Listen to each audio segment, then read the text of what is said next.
My name is Ahmet Sözen. I'm an associate professor of international relations here at Eastern and Mediterranean University. I am also the Turkish Cypriot co-director of a UNDP-funded program called Cyprus 2015, which holds island-wide public opinion polls on both sides of the island. And I used to be a member of the Turkish Cypriot negotiation team back in 2008, the beginning of the current set of peace negotiations. And I have been a peace activist and a sort of usual suspect in the bicommunalist groups. So.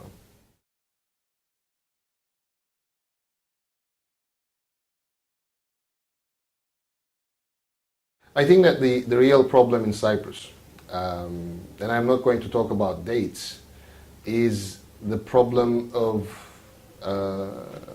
what I call obsession with unitary state, establishing a unitary state, unitary nation state, coming from the French nation state after the French Revolution. So in 1960, for example, when it was clear that the British would withdraw from the island after colonization, the idea was who is going to rule Cyprus? And of course, Cyprus is a multi-ethnic, multinational society. It's not comprised of people who regard themselves as belonging to one nation. So, but unfortunately, the world is based on a nation-state paradigm since the French Revolution. So the Greek Cypriots, they preferred to be part of the bigger nation-state that was uniting with Greece, their historical aspiration, Enosis. And the Turkish Cypriots, they wanted to be part of Turkey. Hence, they developed their own partitioning or Taksim policy of becoming part of the greater Turkish nation.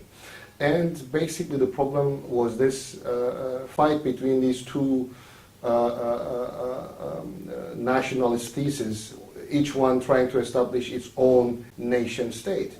Whereas it was presented in 1960 what is known as a consociational democracy, where different ethnic groups had the right and representation in the democratic governance. So for example, the 1960 Republic was a bi-communal republic based on power sharing of Turkish Cypriots and Greek Cypriots. But as I said, because of the obsession with creating a nation state, that system didn't work. It lasted only 3 years. And since then, we are trying to create yet another consociational democracy, another sort of federal system which will be based on power sharing between the two communities. And unfortunately, it hasn't been successful yet. But that's by and large the root of the conflict, the inability, in a way, of the two communities to share power. Because any agreement that is going to create a federal solution, it's going to be based on power sharing. And this is what has been discussed in the negotiation tables in the last 43 years, since the year I was born. The intercommunal negotiations started back in 1968.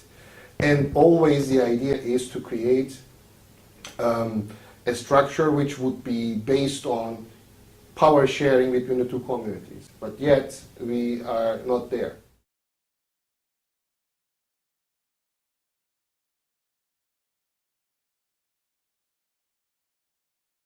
It hasn't been a sudden separation.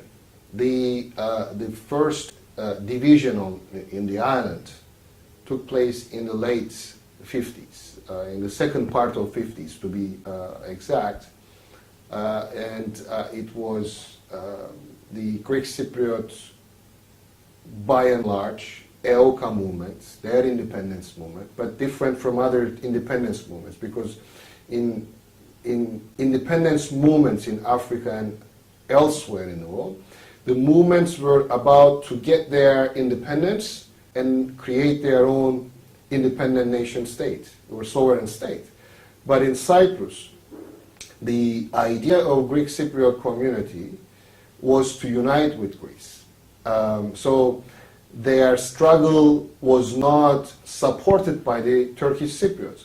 If the struggle was to kick the British out in order to create an independent state, maybe that could have been a movement that would be endorsed, supported by the two communities. But since the bigger community on the island, Greek Cypriots, their basic aim was to unite with Greece, that was seen as a threat by the Turkish Cypriots. They didn't want to become a minority in Greater Greece, in that greater nation state.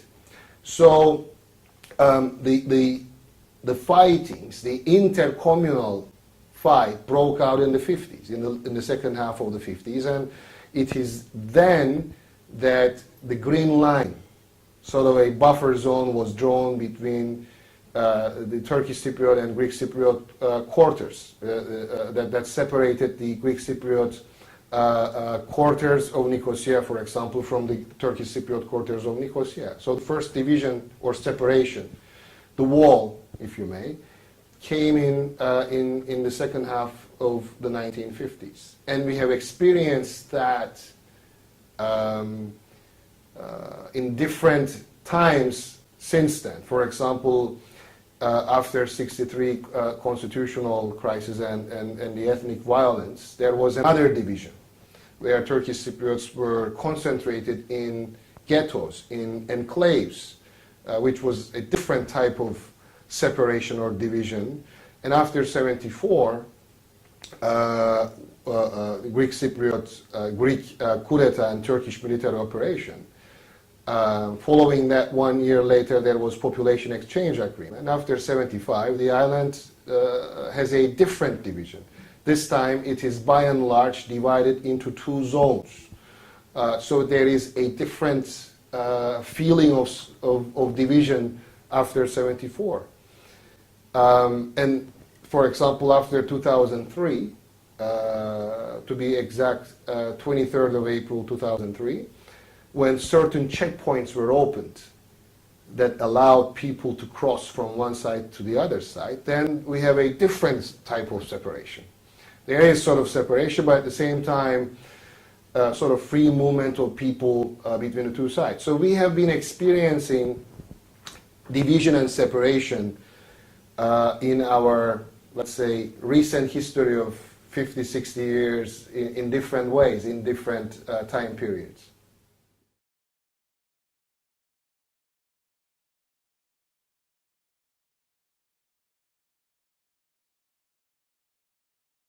In the 50s, it was the British colonial masters who drew the Green Line that separated the two quarters, the Turkish Cypriot and Greek Cypriot quarters.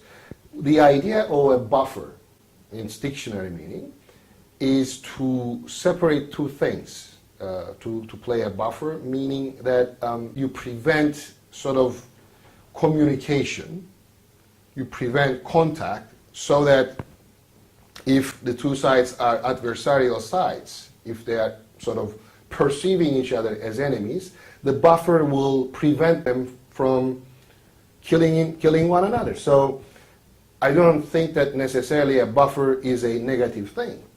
But on the contrary, there are times in real life, in real politique, buffers play a role of saving human lives. And of course, since 1964, when the UN peacekeeping forces first time came to the island, there is a different sort of management of the buffer zone. This time it is the UN who is responsible for controlling the buffer zone. And I think after 1974, we have a buffer zone that runs, I think, 180 kilometers long from east to west, that divides the north and the south. And the width of the buffer zone, I think, ranges from like 10 meters to a couple of kilometers. So for example, if you go to Nicosia, the capital, there are some places where the proximity, the distance between the two sides is only 10 meters. The buffer zone is only 10 meters wide. But there are other parts where the buffer zone is a couple of kilometers wide. So it's different. Sometimes you see barbed wire and big battles, or sacks filled with sand. Sometimes, brick walls, partly, and sometimes just open space as buffer. So there are different types of buffers that we have physically in Cyprus. Sometimes it's even less than 10 meters. I think. Yeah, Maybe I think five, like 10 meters. 3 point something, I think, even. Are you sure? Because Okay. it's so close. It is so close, Yeah. and sometimes, of course, being close creates problems because of the upbringing, because of the socialization of people, like these kids, let's say, 17, 18-year-old Turkish Cypriot and Greek Cypriot soldiers, who might provoke the other one, and we know that they sometimes show their behinds to them, to the other side. They use swear words, and it takes only one bullet to start, and when you have such a close proximity, that is very problematic.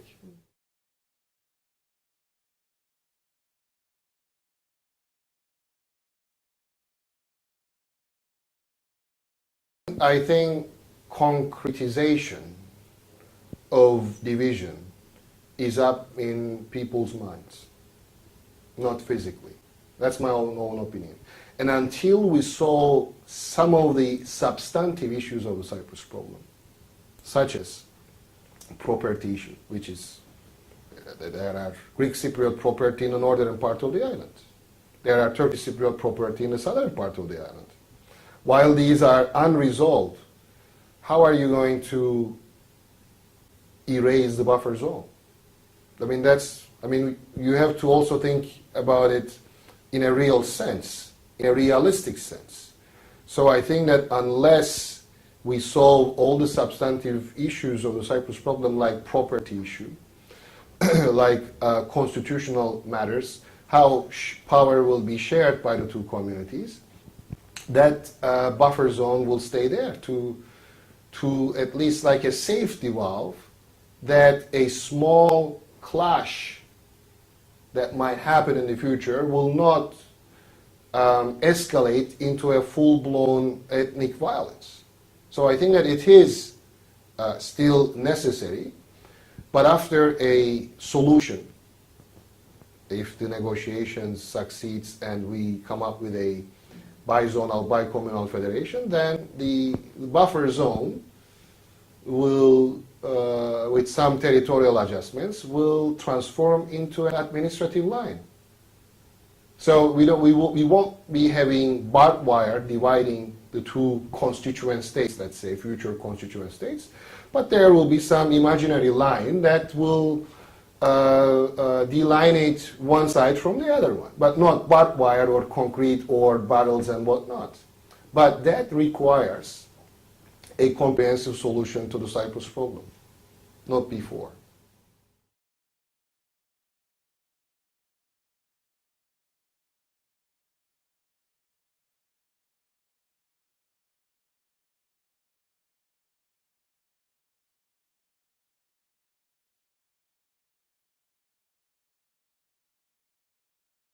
Well, after the 2004, which I think was a very important turning point in the recent history of the island of Cyprus, where there was a comprehensive solution plan, known also as the Annan Plan, which took its name from the Secretary General Kofi Annan, which was put to simultaneous separate referendum on two sides of the island. It was rejected by 76% of the Greek Cypriots, though supported by 65% of the Turkish Cypriots, but since we didn't have two yeses on both sides, it never came into life. Now, that was a major setback in the Cyprus negotiations.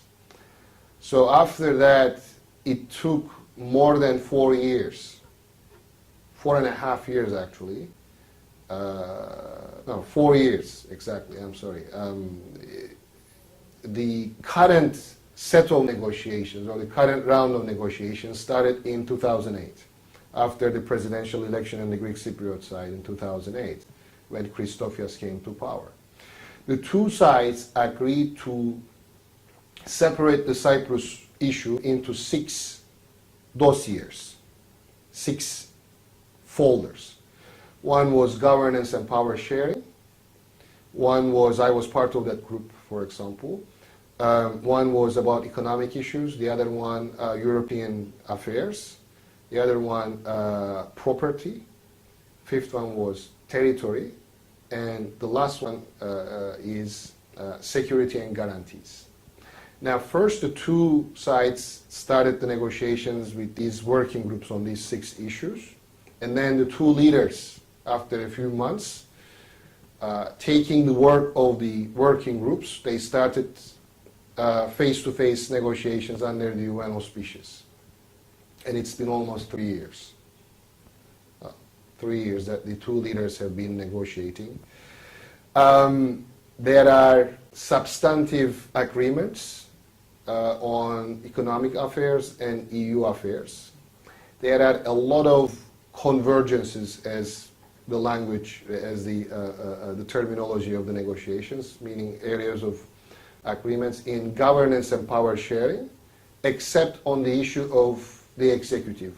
How the executive, whether president and vice president, how they will be elected, how, what will be the voting methodology, and how the rotation system will be between the two communities. That is a sticking issue, but in terms of legislation and judiciary branches, we have no problem.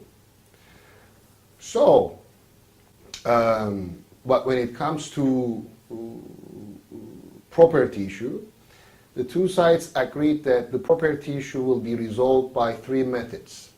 One is restitution, meaning giving the property back to its original owner. Second, exchange, that one person might say, I don't want my property back, a Greek Cypriot, for example, who used to be in Famagusta. He might say, instead give me a piece of Turkish Cypriot property in the south. That's called exchange. And the third method is compensation. Somebody might say, I don't want my property back, give me the money. So both sides agreed that these 3 methods are the methods to solve the Cyprus the property issue.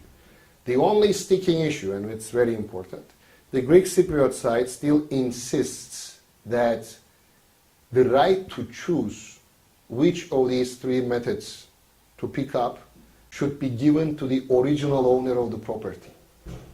Whereas the Turkish Cypriots, they think that if majority of Greek Cypriots would prefer restitution of the property, that will be a problem. Because if majority of Greek Cypriots want to come to the Turkish Cypriot constituent state in the future, then they would lose their majority in their own constituent state. So it will be not compatible with an agreed upon principle, which has been a UN established parameter, which is called bizonality, meaning that there will be 2 zones in the federation, and each community will clearly have the majority of the population as well as the clear majority of the property ownership. So that's where we are.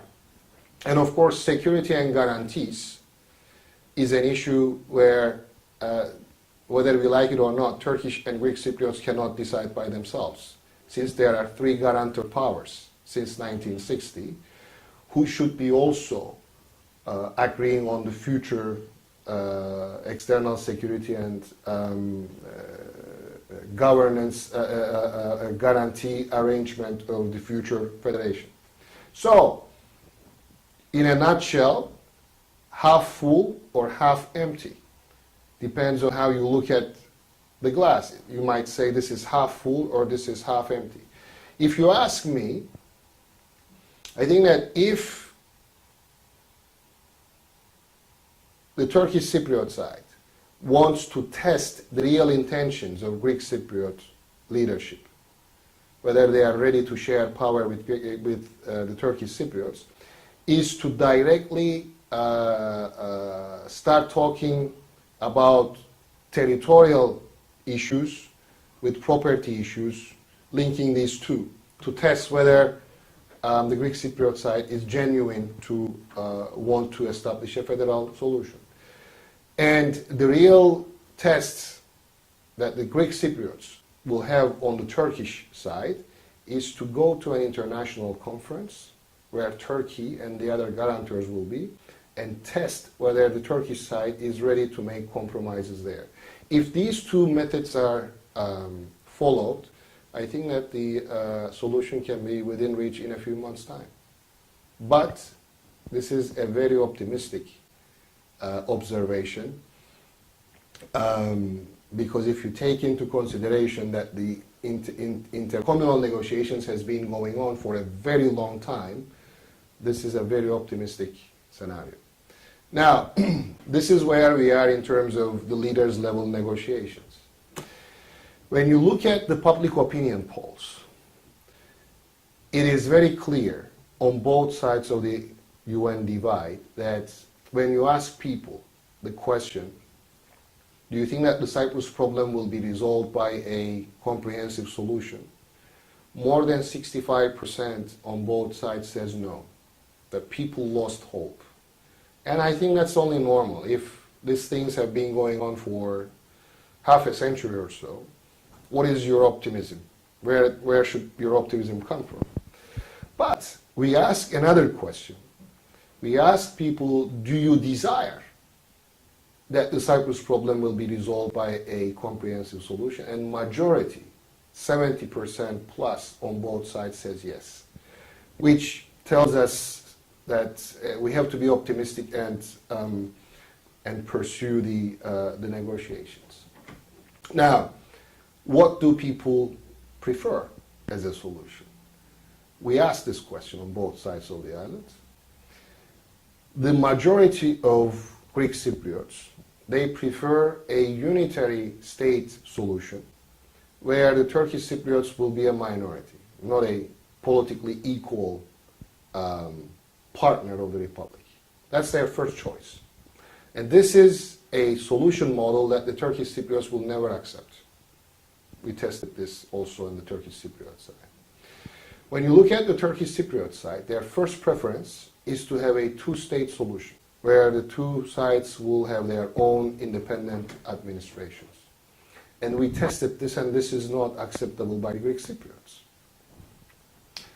Then we look at what is the second choice of each community. And second choice for each community is a bizonal, bicommunal federation, which we call established UN parameters. These are the parameters of a solution in Cyprus that is coming from the 77 and 79 high-level agreements between the two leaders.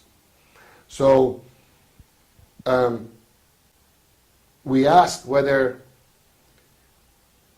percentage of people accept this, and we have seen that that type of solution is rejected out of hand by only maybe 1/4 of the population on one side. The rest of the population would say that it is acceptable, or it is satisfactory, or it is tolerable if necessary. So what does that tell us? That tells us that if we are going to reach a solution based on negotiations, on the negotiation table, the only option is a bizonal, bicommunal federation. No other model, two-state solution or unitary state solution, are not accepted by either side. So that's where we are in terms of the two public opinion poll. The public opinion poll of the two sides of the island. But of course, when you come to the details of the solution, whether there will be continuation of the 1960 Treaty of Guarantee. There, the Greek Cypriots, they reject this totally. When you ask about in a future bizonal, bicommunal federation, will there be restrictions on property ownership or settlement of people anywhere they want? There also we started seeing differences where Turkish Cypriots, because of their fear that their own constituent state might be flooded by a lot of Greek Cypriots who might in the future encroach upon their political will, they want restrictions that not everybody will have the right to go and buy property or settle on the island anywhere he or she wants, because that would dilute bizonality. So there we have some differences. But I think that with some political novelty, some diplomatic novelties, and courage by the two leadership, those can be bridged. But do we have that leadership today? I'm sorry. And the solution has to be accepted by a referendum. Exactly. Yeah. When this current round of talks, current round of negotiations started back in 2008, it was agreed by both sides that first a comprehensive solution plan will be reached by the two leaders, and then that plan will be put to simultaneous separate referenda similar to 2004. So challenge number one is to reach a comprehensive solution. And I know that that's a big challenge. I've just summarized you where we are on the 6 important dossiers.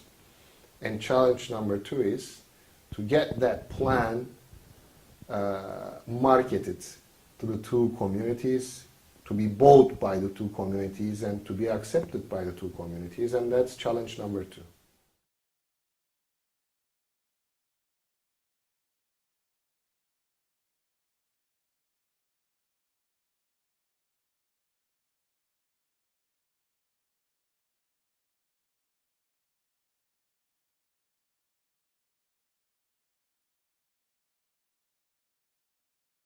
Before talking about the deadline, let me tell you that the 3 public opinion polls that we have conducted from 2009 to end of 2010, in a 2 years period, it shows that the more time passes, more the Greek Cypriots are moving towards a no vote in a potential referendum. This is a time series result, which is not encouraging. For the Turkish Cypriots, the more time it passes, they are moving away from the yes vote. Not towards no, but they are undecided. So again, this is not very much encouraging. So we need a solution as soon as possible. In my own opinion, 1st of July 2012, when Republic of Cyprus, which is de facto since 1963 is a Greek Cypriot Republic, who would be taking the EU presidency, that should be the deadline that we should solve the Cyprus problem, and a united federal republic comprised of the two communities, federal government being established as a power sharing between the two communities, should take the EU presidency. That's, I think, the best deadline. But is it possible? I think it is possible, but the two sides should show their political will, plus the UN, who has been conducting the negotiations since 1968, its role should be enhanced, meaning the UN's role currently is mission of good offices, which means that they provide the place, the venue for negotiations, and they provide crappy coffee. And I tell you, the coffee is crappy. I've been there. Just joke aside, but The UN, which has only mission of good offices, which means that they just provide the place and take notes, cannot motivate the two sides to a solution. But the UN's role should be enhanced, upgraded to a position that it should play a real mediating role, where the UN should be able to put both bridging proposals between the positions, the extreme positions of the two sides, as well as proposals that would entail give and take between different dossiers. Like, I'm going to give you this piece of property on the territorial aspect. What am I going to get in return in governance and power sharing? So such equations should be also put to the table by the United Nations. And currently their role does not allow that. If their mission, their role is enhanced to that, I think there is possibility. And also make sure that you always remind the two sides that leaving the negotiation table will be too costly.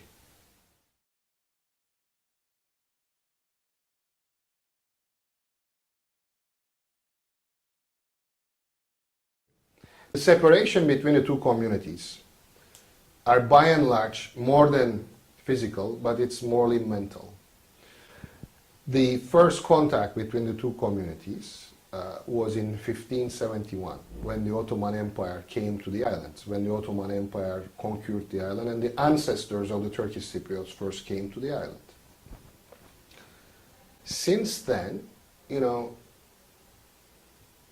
each community was ruled in a way separately, because the Ottoman time, it was a millet system, which means that each religious group has its internal autonomy. For example, if you are a Christian Orthodox, you have your church, you can collect taxes from your own Orthodox Christians, and you have internal affairs as sort of independent, and you pay taxes to the Sultan.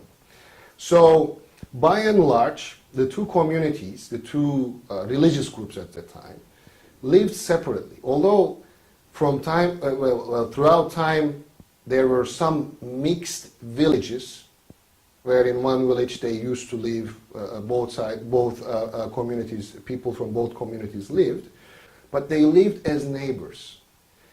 One way to look at how much integration took place between the two communities was to look at the number of marriages. And unfortunately, throughout the history, that was not too many. All right? So that shows that, okay, though there were times that under the British rule, for example, they lived in the same village, but they didn't really mix in the real sense. They were good neighbors maybe, but never got married with one another, which shows that there was this sort of mental division or mental separation there. Some wise man once, a wise philosopher, let's say, told me that it is the strictness of Christian orthodoxy that prevented this interreligious marriages, because yes, the Turkish Cypriots are nominally Muslims, but in practice they are probably the most secularist, most laicist Muslim community in the world. So. And now there's two mixed villages? There is Pila, which is a mixed village. But by and large, again, you don't have too much sort of integration between people of the two communities. There are a few hundred Greek Cypriots who live in Karpaz area in the north the tip of Cyprus. But again, they have their own schools, they have their own church and whatnot.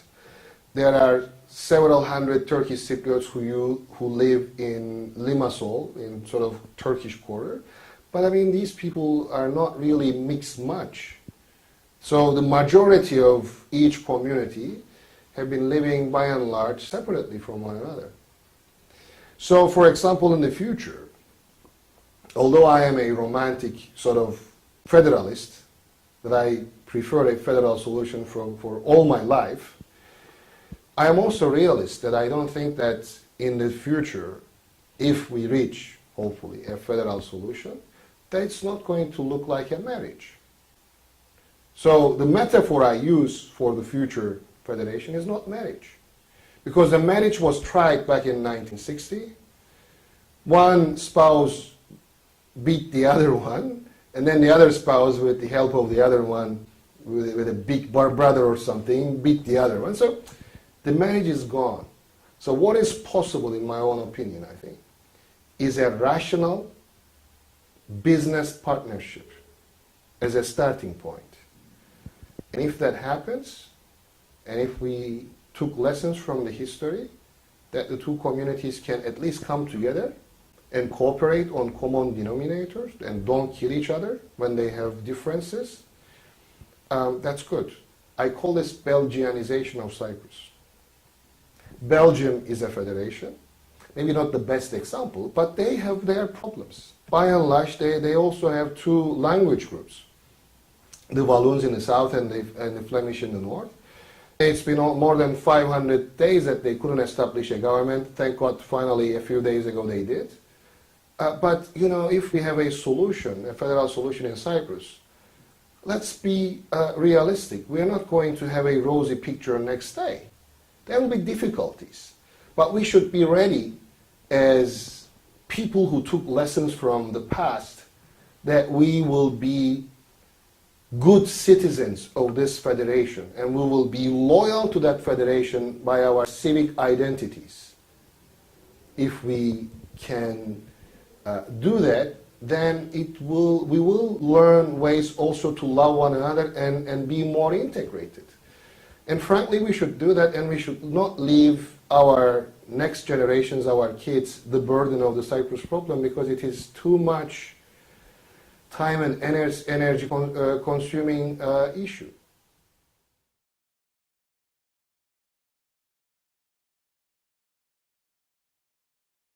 Look, there are several checkpoints right now. I don't know how many of them, but more than 5, 6, 7 checkpoints throughout the island, and people can cross anytime they want. So the buffer zone is not really an obstacle for people to cross from one side to the other one. Although some people prefer not to cross for their own reasons. My mother-in-law doesn't want to cross because she had experienced some negative events in 1974 in Larnaca, where her husband, my father-in-law, was prisoned, was taken as a prisoner. Most of the Turkish Cypriots were prisoners for a few months, and that was not a good experience. And she doesn't want to, you know, have any association with Greek Cypriots, and I can understand that. Whereas there are other people among the Greek Cypriots who doesn't want to cross to this side, and they see, look, my property, I cannot reach to my property and things of that sort. So, I mean, I also respect that. But people who want to communicate, people who want to cooperate, they don't have any problem to cross to do that, because the checkpoints are open now. What is missing is a comprehensive solution that will help us to finally put the substantive sticking issues like property, like power sharing issues, into its final conclusion.